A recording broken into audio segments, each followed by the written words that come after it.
Hello, everyone, and welcome to Center for Spiritual Living Rogue Valley. I'm Kimberly Hawkins, Spiritual Director here, and I'm so glad you decided to join us for our Sunday celebration.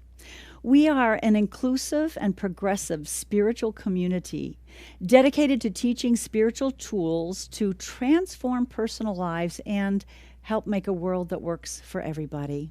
And we welcome you no matter where you happen to be on your own personal spiritual journey. We honor all paths. With me today is our practitioner, Nancy Clay, who will be doing our invocation and reading. And our musicians this morning are Alexa Ehrlich and Lauren James, who joins us for the first time today as our pianist. So welcome to you, Lauren, and take it away, Alexa and Lauren.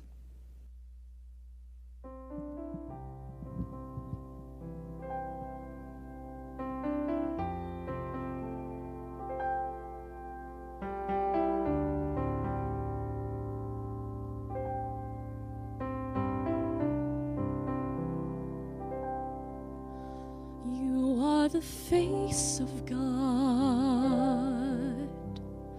I hold you in my heart. You are a part of me. You are the face of God. You are the face of God. I hold you in my heart. You are a part of me. are the face of God. You are the face of God. I hold you in my heart. You are a part of me. You are the face of God.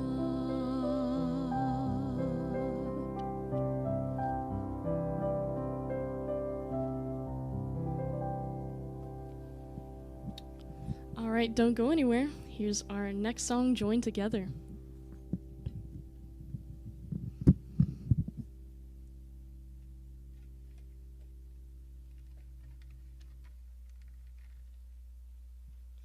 We are brothers, we are sisters, joined together in love. We are brothers, we are sisters, joined together in love.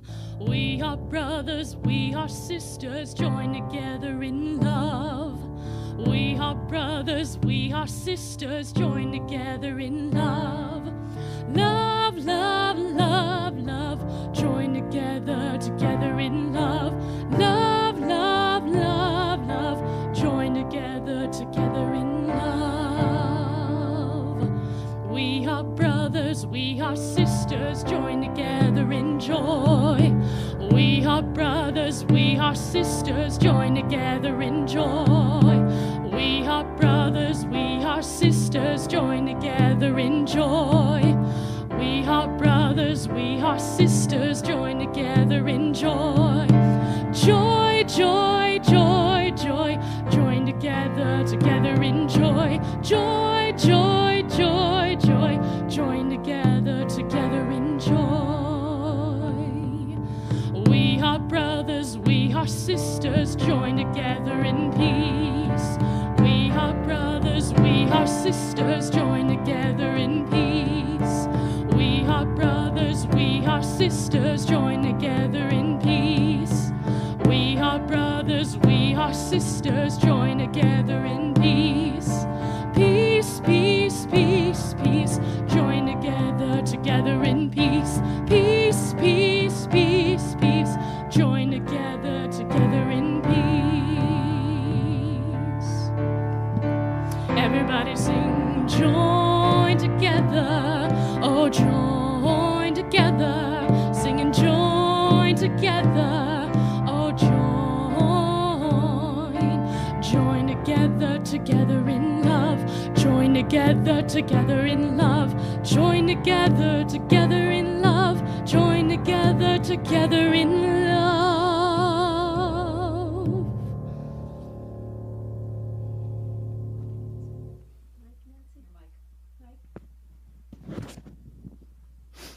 So as we join together this morning in knowing, in becoming, we know that there is only one life, one power, one intelligence, one divine presence of which everything is made.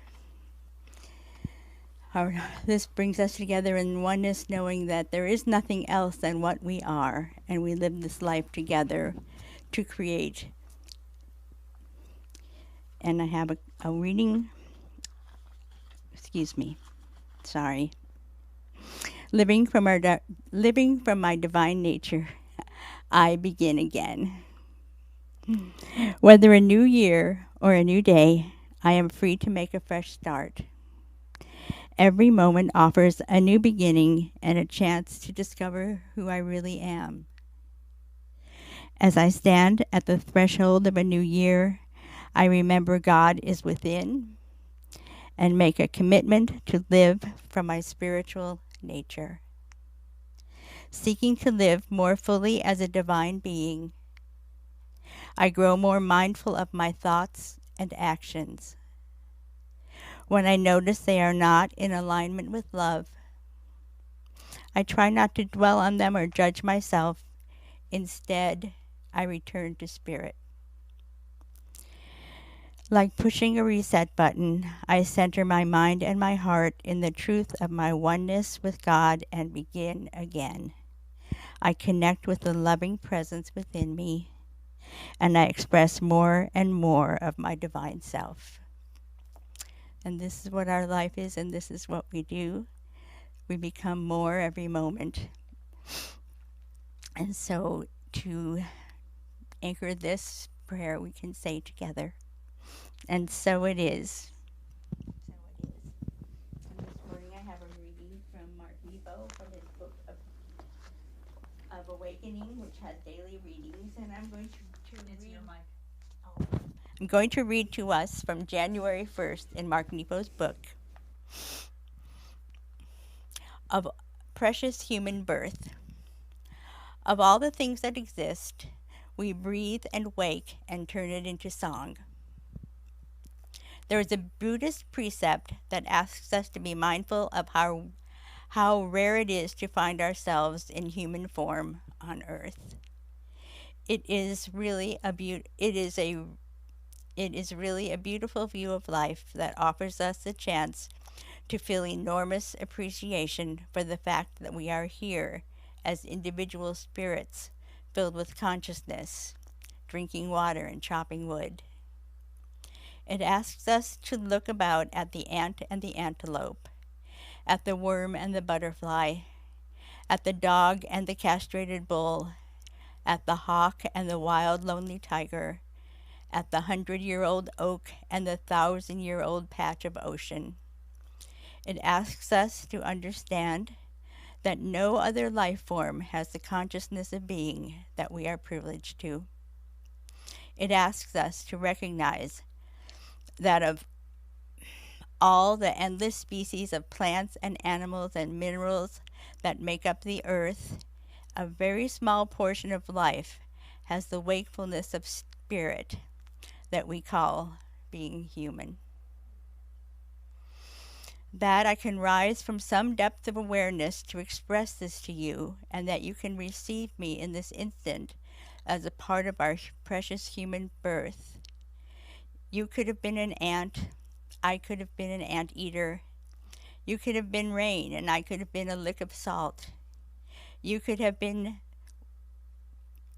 but we are blessed in this time, in this place, to be human beings, alive in rare ways we can often take for granted. All of this to say, this precious human birth is unrepeatable. So what will you do today, knowing that you are one of the rarest forms of life ever to walk the earth? How will you carry yourself? What will you do with your hands? What will you ask, and of whom? Tomorrow we could all die and become an ant, and someone will be setting up traps for us. But today we are precious and rare and awake. It ushers us into grateful living. It makes hesitation useless. Grateful and awake, ask what you need to know now. Say what you feel now. Love what you love now. And again, together we say, and so it is. Thank you, Nancy Clay, for those words of wisdom. And we go back now to our musicians, Alexa and Lauren.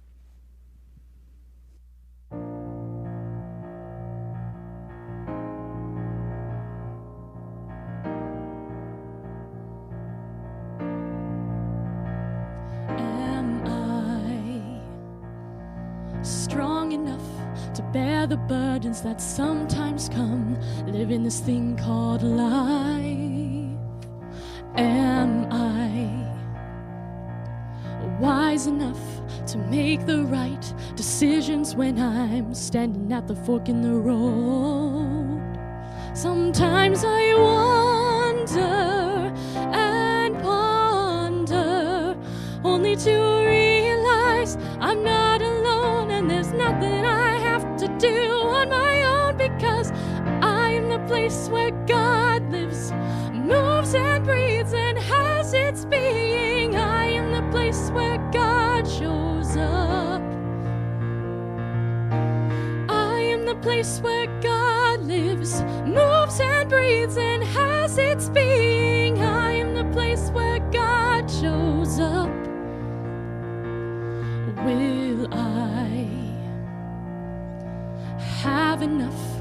do the things I need to do to take care of myself? Will I have the health of mind and body to live a life of grace and wholeness? Sometimes I wonder and ponder, only to realize I'm not alone, and there's nothing I have to do on my own, because I am the place where God lives, moves and breathes and has its being. I am the place where God shows up. Yes, I am the place where God lives, moves and breathes and has its being. I am the place where God shows up. All right, everyone, clap your hands. I am the place where God lives, moves and breathes and has its being. I am the place where God shows up. One more time. I am the place where God lives, moves and breathes and has its being. I am the place where God shows up.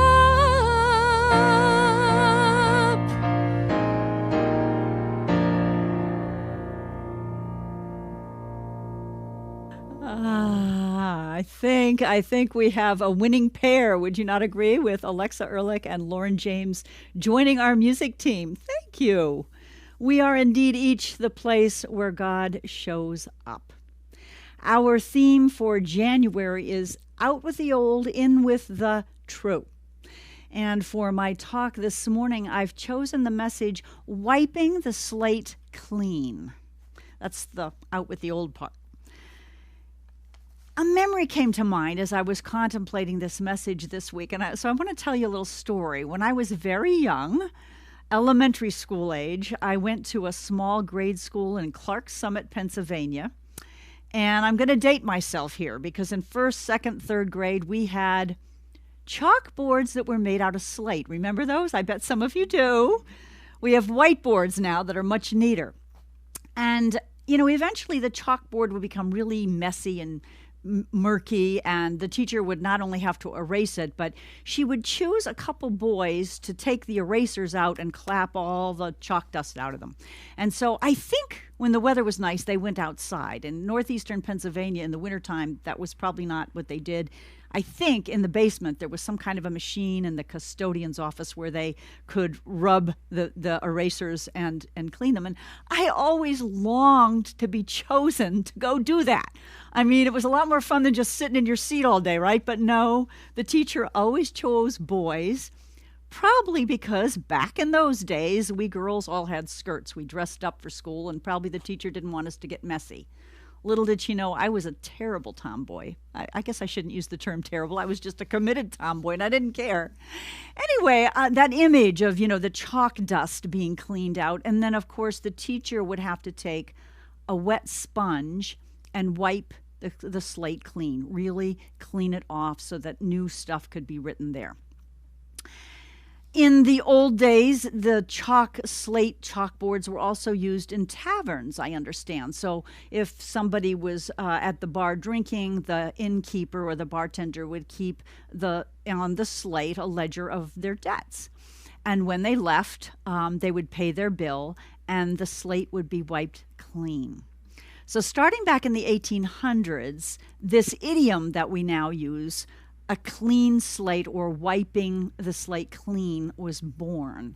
And it means, to have your debts expunged, to forgive somebody, to have a fresh, brand new start, to create, to discard a whole old system and create a new one. So I love that image, both of wiping the slate clean and then even cleaning the dust out of the erasers, because when we let go of an old habit or a false belief, there's a lot of murk in there that needs to be clutter, that needs to be moved out of our lives. In Science of Mind, our founder Ernest Holmes used the sentence in the Science of Mind textbook, principle is not bound by precedent. And what that basically means, principle is not bound by precedent. We teach principles in our philosophy. Two of the most important principles are that God, spirit, creative intelligence is all there is. As Alexa so beautifully sang about, we are the place where God shows up. We are individual incarnations of that one. And then the other part that's very important, the principle, is that there is this law of creation. So just as the Word of God, the consciousness of God, created the entire manifest universe, we have access to that same responsive law, that is that part of spirit that responds to the impress of our thoughts and creates. So principle, that law that always we can create something new, is not bound by precedent, is not bound by whatever we have created or experienced in the past. In other words, really by spiritual law, we begin each morning with a clean slate. Each morning, that slate of what was past is wiped clean, and we have the opportunity to create something entirely new. The sad part is what's written on the slate of our consciousness is often, I'm not good enough, I feel limitations, I can't. Oftentimes, especially for some reason in our Western culture, I have not met anybody, I don't think, who doesn't carry around some version of, I'm not enough, something's wrong with me, I have to work really hard to prove I'm okay, or I have to hide out because I don't want anybody to see that I'm not okay. And we end up with defeating thoughts like things can't change, or I really can't do it, it's too hard. So laying down what no longer serves us. There's a beautiful Zen story about two monks that are traveling by foot together.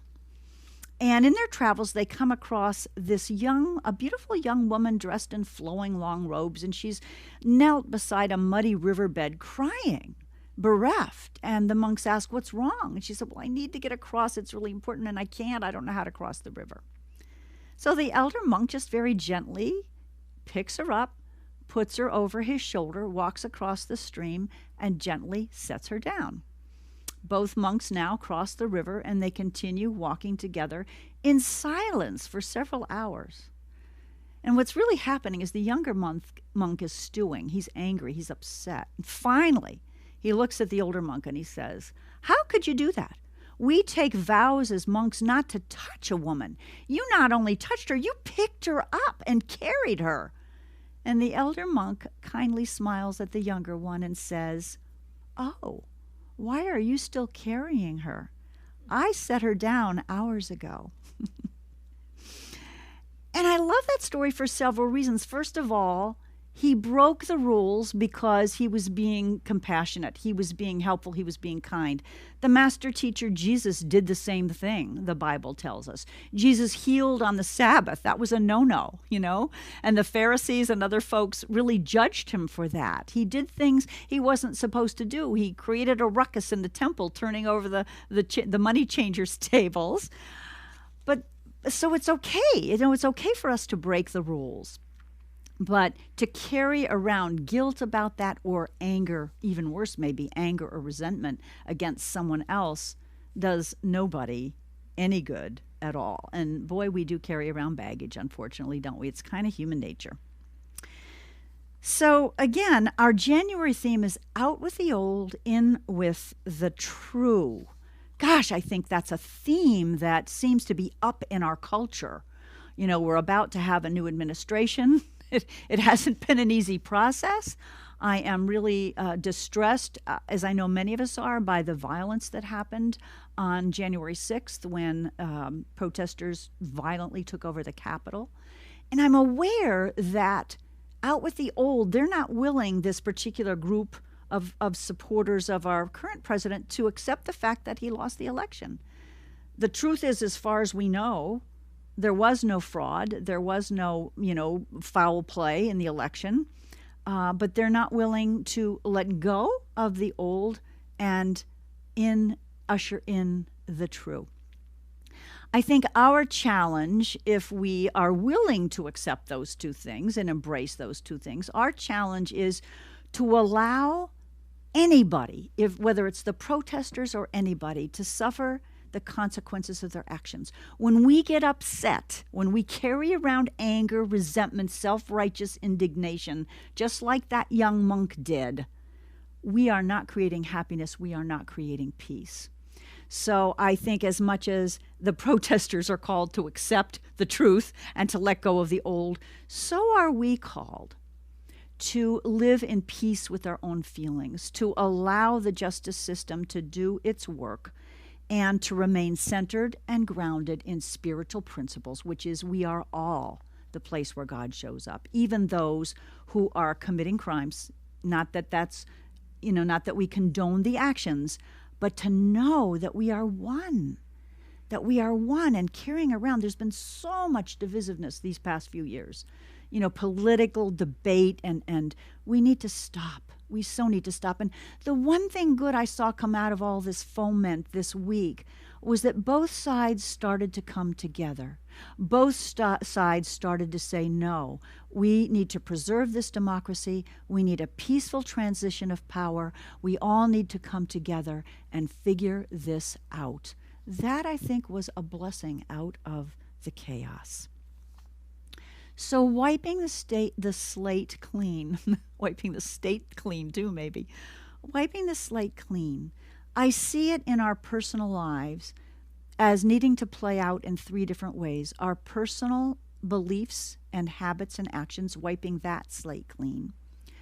Our beliefs, actions, and habits as they relate to other people in our lives.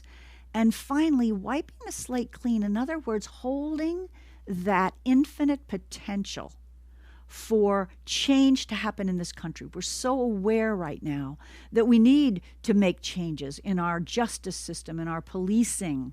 We need to be aware and continue to change what's happening racially and in terms of discrimination among other groups, and the inequity between the rich and the poor. So we need to be able to wipe the slate clean, but at the same time look at the possibility of truly creating a nation and a world that work for everybody. Principle is not bound by precedent. In terms of our personal lives and making changes, because we always think about this, don't we, as we enter a new year, we think about, okay, what do I want to usher in this year? Nancy read about that in her beautiful reading, in her prayer. I like what Florence Scovel Shinn, a New Thought author, talks about. She talks about the 4 square of life. So the 4 areas, the 4 square of life, are our health, our wealth, love, and perfect self-expression. So when we talk about health, we're talking about our physical, emotional, and spiritual health, all of that. Wealth not only refers to how much money we have and the financial affluence that we are experiencing, but it refers to all kinds of good in our lives. And it refers to how we spend not only our money, but our time, which is perhaps our deepest source of wealth. Love refers to our relationships and whether or not they're harmonious or they're in dissension. And so these relationships can include our romantic partner, our family, our friends, our coworker, and even on a larger scale, our community, our nation, and the world. Love. Love is the truth at the basis of each of us. Love is the truth of how our relationships are meant to be. And finally, creative self-expression really has to do with how we show up as who we're meant to be. How is it we choose to be in the world? How do we choose to serve?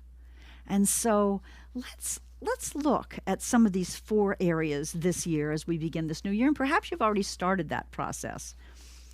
From my coaching, from my counseling experience and my experience as a minister, I've come to believe that each of us comes into this incarnation with having at least 1 or 2 of those areas that I just talked about, those 4 areas, pretty much handled.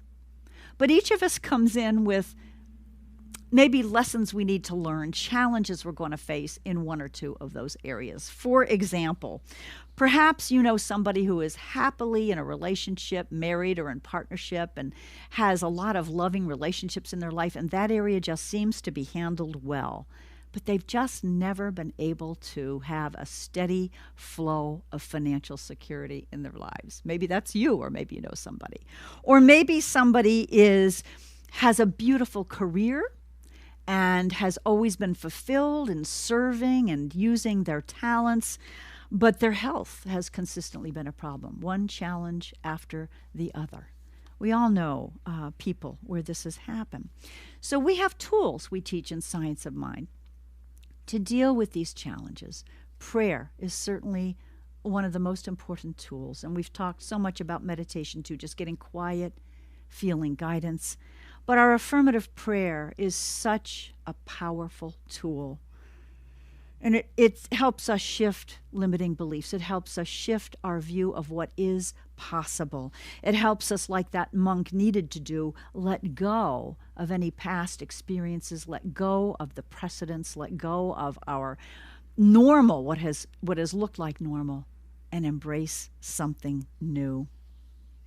I love the Psalms that says, "Create in me a clean heart, O God, and renew a right spirit within me."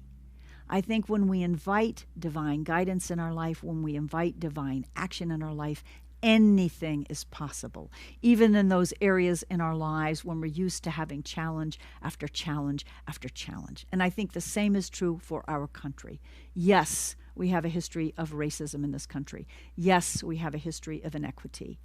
But there's still the possibility to right these wrongs and create a new reality for everyone. So many of you know that affirmations are part of our affirmative prayer. We teach in Foundations that an affirmation is a positive statement. It's personal, like I, and it's present tense. So we don't say, I will have peace in my life. We say, I now have a peaceful heart. So that statement is personal, it's positive, I have a peaceful heart, it's present tense. We also teach in our Foundations class that sometimes affirmations, as much as they are powerful and can help us change our thinking, therefore change our lives, sometimes affirmations just don't sound right. Did you ever have financial trouble or know somebody that did? Let's say you can't pay your rent this month. And we're taught to say an affirmation like, the universe is infinitely abundant. I am lavishly cared for, and great avalanches of good come to me now. Well, that's a beautiful thought. And it's true that the universe is infinitely abundant. But when I can't pay my rent, my BS meter kind of goes off. And I go, yeah, right? So I learned recently about another form, another tool, if you will, in our spiritual toolbox. We say we teach spiritual tools to transform personal lives. So instead of an affirmation, it's something called an afformation. I read a little book by Noah St. John. It's called the Book of Afformation. So an afformation is a question. It's a positive, empowering question. Now, here's the thing. When we're in the middle of old baggage that we need to let go of, we ask questions all the time. Why am I still single? Why am I facing one health challenge after another? Why have I never had a career that supported me and my family the way I'd like it to, right? So we're going to ask positive questions instead, because here's the deal. Noah St. John has researched this, and he said there's scientific evidence that our human brains are kind of like search engines. If you type a question into Google, it searches for as many answers as it can, right? The same is true as our human brain. So if we're walking around saying, why can't I get ahead in life? Why does nobody really want to be my friend? The brain comes up with a lot of answers why to support that question. So what if we asked a different question? Instead of affirming, for instance, I have all the money I need to use and to share, what if we said, why is it that I have enough money to support myself? And then the brain starts kicking in. Now, I'm not suggesting that these affirmations are magical, like you say them and all of a sudden your condition is healed. But what Noah St. John is saying, that by asking empowering questions rather than disempowering questions, we set the possibility in our brain. We activate our faith in the possibility of change, and we motivate our action. So there's this saying in Science of Mind, we treat and move our feet. In other words, we pray and then we take guided action. So the combination of asking an empowering question and then taking action activates change for us. I really like this. By the way, affirmations, he came up with that phrase. I hope I can explain this like he did, but we form a question which helps us form a new attitude and new answers, new habits. We form new habits. And when we form new answers and new habits, we form new conditions in our lives. So affirmations help us form the changes we're looking to make. So let me give you a few examples of affirmations. And I think these are quite clever. I think losing weight right now may be on a lot of our minds. I know it's on mine. There's this joke about, the COVID-15 that some of us have put on. So instead of, here's a little story that Noah St. John tells in his book. This will illustrate what I'm about to say. This is a different habit. I'll talk about losing weight in a minute, but changing other addictions is another thing many of us vow to do at the beginning of a new year.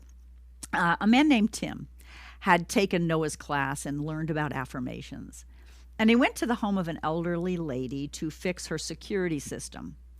And he noticed that about every 10 minutes, she was going outside to smoke a cigarette. He was there for 40 minutes, and 4 times she was out there smoking cigarettes. And in a compassionate way, when he went to leave, he asked the woman, "Have you thought about quitting?" "Oh," she said, "have I thought about quitting? Only for 20 years. And he said, "Well, so what have you tried?" She said, "Well, I've tried Nicorette, I've tried the patch, I've tried pills, I've tried hypnotism, I've tried everything I could think of, and nothing works." And he said to her, "Would you be willing to try one more thing?" She said, "Sure." So he took out a piece of paper and he wrote this question, this affirmation for her. "Why is it so easy for me to quit smoking this time?" Question mark. He asked her if she'd be willing to put that note on her refrigerator and to simply read it once or twice a day. He said, "You don't have to figure anything out." He left intending to check in with her in a couple weeks to see how she was doing, and he forgot. 5 weeks later, she had another problem with the security system, and he was called back to her home. And he was there for an hour and a half, and in that whole 90 minutes, she did not go outside once to smoke a cigarette. And when he was leaving, he noticed that the place where she used to keep her smoking section was completely clear and clean, not one evidence of a cigarette. And so he looked at her with kind of a quizzical look on his face, and she said to him, "I don't know why it was so easy for me to quit smoking this time." But she did. So here are some other examples in terms of the losing weight. Why is it so easy for me to lose weight right now? Why is it so easy for me to make healthy decisions in my eating? You can ask broader questions about changing belief patterns. We all suffer from this feeling of not being enough at times. So simple question like, why am I enough? Why am I enough?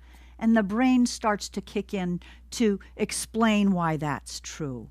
Why am I in control of my life?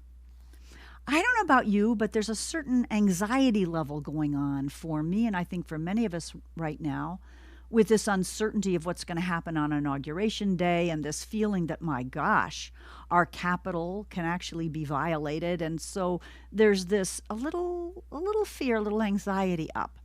So we can ask questions like, why am I so very safe right now? Why am I allowing myself to feel peaceful and at ease? Those kinds of questions, along with prayer, along with meditation, can really begin this process of moving out the old and ushering in the true. So just a few more. There's so many in the book if you care to. It's on Kindle. And there's examples of affirmations in all different areas of that 4 square of life. So let's see. Why am I free of resentment at last? Why did I start being a truly relaxed, happy, and confident person? Why do I love having a clutter-free home? Why is it so easy for me to quit? You fill in the blank. Overeating, overworking, whatever your indulgence is, overspending. Why is it so easy for me to physically or emotionally stop physically or emotionally abusing myself or others? Here's a great one. Why does FEAR now stand for feel everything and relax? Yeah. Why do I so easily and gratefully let go of past hurts? And I'm going to end with this one again. Why am I safe and free from worry? And I suggest that, when that search engine of our human brains start to compute the answers to that, why am I safe and free from worry? Because I am a place where God shows up. There is only divine order in this universe. God is a force, a power for goodness, for harmony. Everything works together for the good for all of us. That was another question you could answer. Why is it that everything works together for the highest and best good of everyone concerned in whatever situation is we're talking about? So I hope you will play with that tool this week and see if it works for you. I'm going back again to Deepak Chopra's verbiage, this field of pure potentiality, of infinite potential. We can access it by getting quiet, by meditating, by prayer, by affirmations, and by practicing non-judgment, by setting down the resentments we're carrying around like that young monk wasn't quite willing to do. When we carry around resentment for other people, we do weigh ourselves down. And finally, I think in terms of our world right now, it's been disheartening. It really has. I think there's something about starting a new year and we're still in the midst of COVID, even though there's hope on the horizon. There's immunizations and, we're hopefully rounding the corner. It's easy to carry around the baggage of feeling defeated, feeling frustrated, feeling hemmed in. And the reality is, perhaps we should ask the question, why am I free in infinite ways? Because we are. We're free to choose our thoughts. We're free to choose our habits. We're free to choose who we associate with. We're free to choose so many, many things. So I'd like to end with a quote from Zig Ziglar, which is really a rephrase of principle is not bound by precedent. Regardless of your past, your tomorrow is a clean slate. I think this is true. I know this is true for each of us personally, for us as a community here, a spiritual community, for us as a nation, and for us as a world. Each morning we awake with a clean slate. Together we can wipe that slate clean.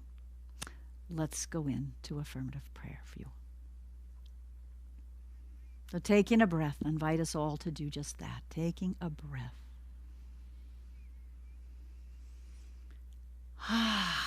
Realizing in this moment and every moment, we are surrounded by an infinite intelligence, a power greater than we can even imagine, that set the planets, the stars, the galaxies in their orbits in this universe, that created these amazing bodies of ours that know how to heal themselves, that breathe and circulate and eliminate without our conscious thought. This infinite intelligence, this infinite potential exists always, not only in the mind of God, but in our own minds. We cannot be separate from it. We are one with it. And so on the cusp of this month of January and this new year unfolding, how good it is to recognize that principles are not bound by precedent. What has happened in the past is past. We have the ability, and I affirm that we are committed to letting go of limiting beliefs about ourselves, about our world, about our brothers and sisters, letting go of resentments, letting go of habits that do not serve us. And that whatever it takes, whether it's affirming truth whether it's seeking prayer support, whether it's spending more time in meditation, or whether it's using perhaps a new tool that you were introduced today, perhaps for the first time, an affirmation, an empowering question. Why is it so easy for me to fill in the blank with whatever it is your issue? And so I speak my word this morning not only for a clean slate for each of us listening in our personal lives. I speak my word of comfort, of God's love and support for the loved ones of the 5 who died on Wednesday at the Capitol disruption, the violence there. I speak my word that God's comfort and love and support and peace surround everyone who's been affected by this COVID pandemic, whether financially or by through the loss of abilities or loss of loved ones. I reaffirm my knowing that I am the place that God shows up, that each of us is the place that God shows up in its full power, its full potential, that we are each love in action and we are called to be love in action. And so, my friends, I know and affirm we are each waking up each morning with a clean slate and the ability to create whatever serves us and serves our brothers and sisters across the globe. I give thanks for these principles. I give thanks for this community. I give thanks for this opportunity to spend time with all of you. And so releasing this word now, I know this prayer is answered, and we say together, and so it is. We go now again to Lauren and Alexa for a song.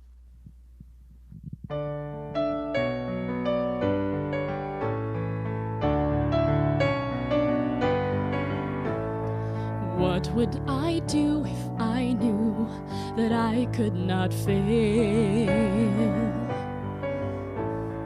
If I believed with the wind always be at my sail? How far could I go? What could I achieve? Trusting the hero in me. If I were brave, I'd walk the razor's edge, where fools and dreamers dare to tread.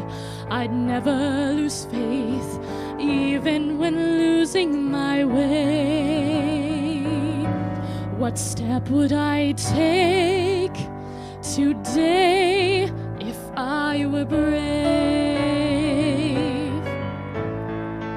What would I do today if I were brave?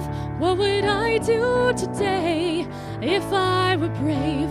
What would I do today if I were brave? What would I do today if I were brave? What if we're all meant to do what we secretly dream? What would you do if you knew you could have anything?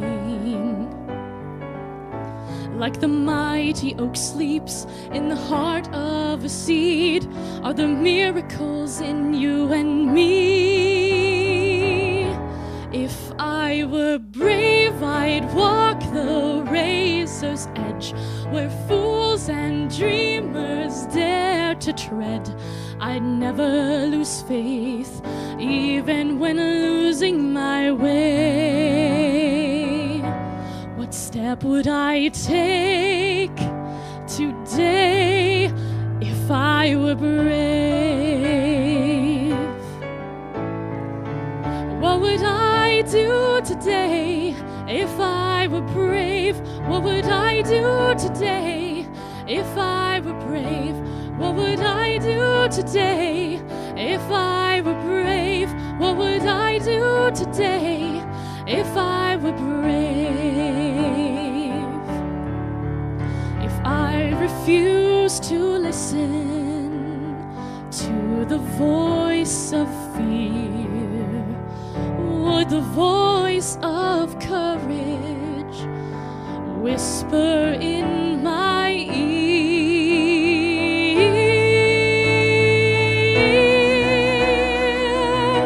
If I were brave,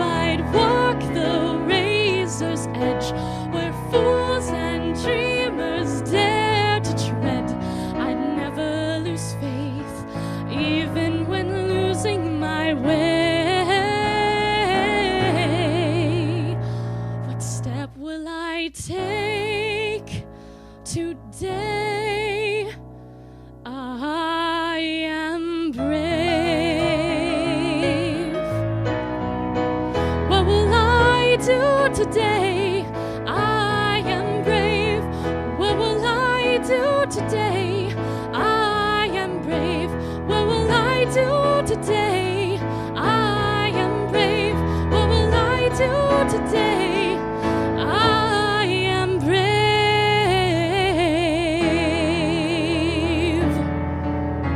So brave.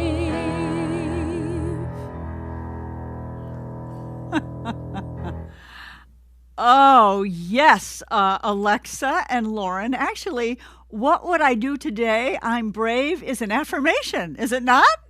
It's an empowering question. Thank you for that beautiful, beautiful song. We are now at the point in our service where we talk about sacred giving. So this is the practice of being grateful and aware, conscious of all the good that comes into our lives and making the decision to share it in the places that we're spiritually fed. So let's do our giving affirmation together. You'll see it on the screen in just a moment. From the love of pure spirit within me, I bless this gift. I send it forth to heal and bless and prosper.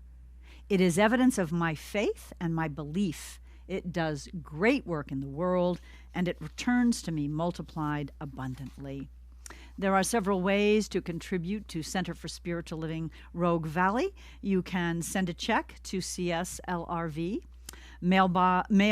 Post Office Box 1458, Medford, Oregon 97501, or go to our website, www.cslroguevalley.org. Hit the donate button, and you can use your credit card or debit card there.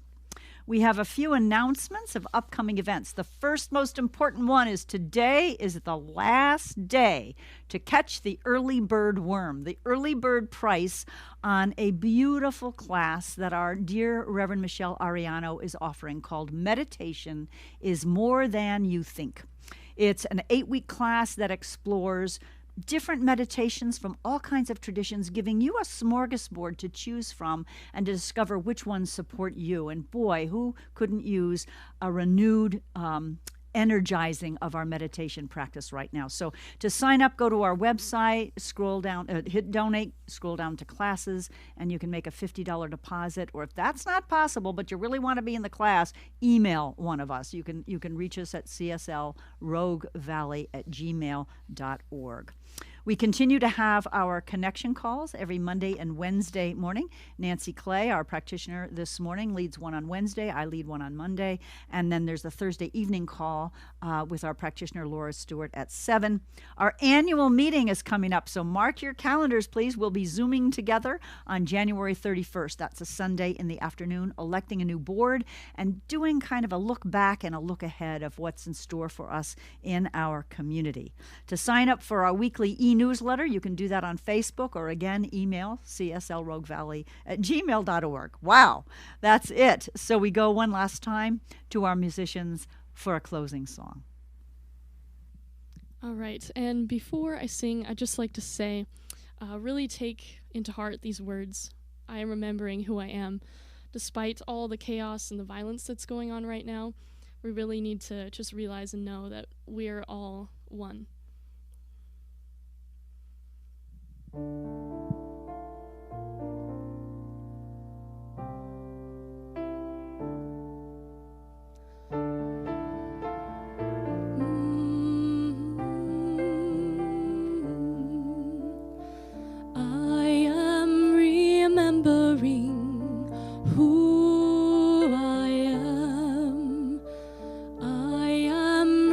Remembering who I am.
Yes.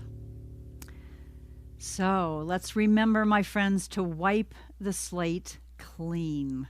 Here's one more affirmation suggested for our use this week. Why do I so easily let go of old, false, limiting beliefs, of habits I need to release, and welcome in the true in my life? Welcome in my expressing the fullness of who I came to be as a child of the divine.